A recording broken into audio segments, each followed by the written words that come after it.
চকচক করবে মুখ। প্রত্যেক দিন রাতে বিছানায় যাওয়ার আগে মুখে অ্যাপ্লাই করো এই জিনিস।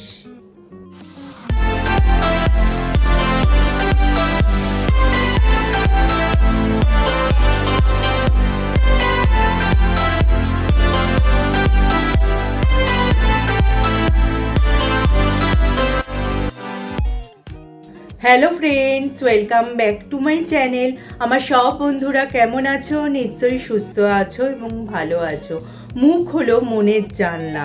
দেখবে আমাদের মনের ভালো মন্দ কিন্তু ফুটে ওঠে আমাদের মুখে, কিন্তু এই মুখেই আবার অন্ধকার নেমে আসে যখন ত্বকের ঠিক মতো যত্ন না নেওয়া হয়। ত্বকের যত্ন মানে কি কারি টাকা খরচা করে দামি দামি প্রোডাক্ট ব্যবহার করা? তা কিন্তু একেবারেই নয়। আমাদের মা দিদিমাদের দেখেছি ঘরোয়া উপকরণ দিয়েই কিন্তু তারা ত্বক চর্চা করতেন এবং তাদের মুখ বা তাদের ত্বক ছিল কিন্তু নিখুঁত এবং তাদের ত্বকে কিন্তু কোনো দাগও ছিল না। এই গরমকাল মানেই কিন্তু অনেকের ত্বক নিস্তেজ এবং প্রাণহীন হয়ে পড়ে, তার উপর কালো ছোপের সমস্যাও থাকে।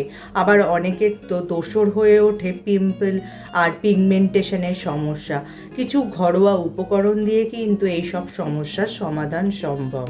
সারাদিন আমাদের ত্বকে ধুলো বালি ময়লা বা সূর্যালোকের প্রভাবে আমাদের ত্বক কিন্তু নিষ্প্রভ এবং নিস্তেজ হয়ে পড়ে, কিন্তু ত্বককে সতেজ বা প্রাণোজ্জ্বল করতে গেলে কারি টাকা খরচা করে দামি দামি প্রোডাক্ট কেনার প্রয়োজন নেই।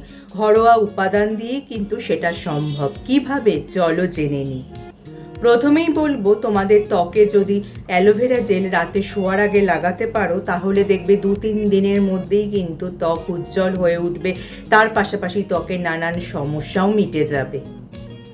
এরপর যার কথা বলবো সেটা হলো গোলাপ জল। এই গোলাপ জল কিন্তু অনেকেই টোনার হিসাবে যেমন ব্যবহার করে তেমনি ফেস প্যাকে ব্যবহার করে থাকে।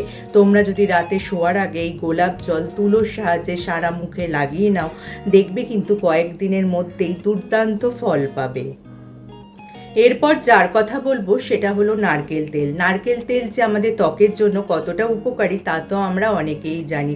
তোমরা যদি রাতে শোয়ার আগে অল্প একটু নারকেল তেল হাতে নিয়ে এবং মুখে একটু অল্প মাসাজ করবে, কয়েকদিনের মধ্যেই তোমাদের ত্বকের আর্দ্রতা যেমন ফিরে আসবে, তার পাশাপাশি কিন্তু ত্বকের উজ্জ্বলতাও অনেকটাই বেড়ে যাবে। অনেকেরই কিন্তু এই গরমে রোদে ত্বক পুড়ে যায়। তাদের ক্ষেত্রে বলবো তারা যদি রাতে শোয়ার আগে একটু কাঁচা দুধ তুলোর সাহায্যে সারা মুখে লাগিয়ে নেয় এবং গরমে সেই দুধটা যদি একটু ফ্রিজে রেখে ঠান্ডা করে নেয়, দেখবে ত্বকের আর্দ্রতা যেমন ফিরে আসবে, পাশাপাশি কিন্তু ত্বকের কালচে ভাবও দূর হবে। তাহলে যদি আজকে আমার এই টিপসগুলি তোমাদের কাজের মনে হয় বা তোমাদের উপকারে আসে, লাইক আর শেয়ার করে দিতে একদমই ভুলো না।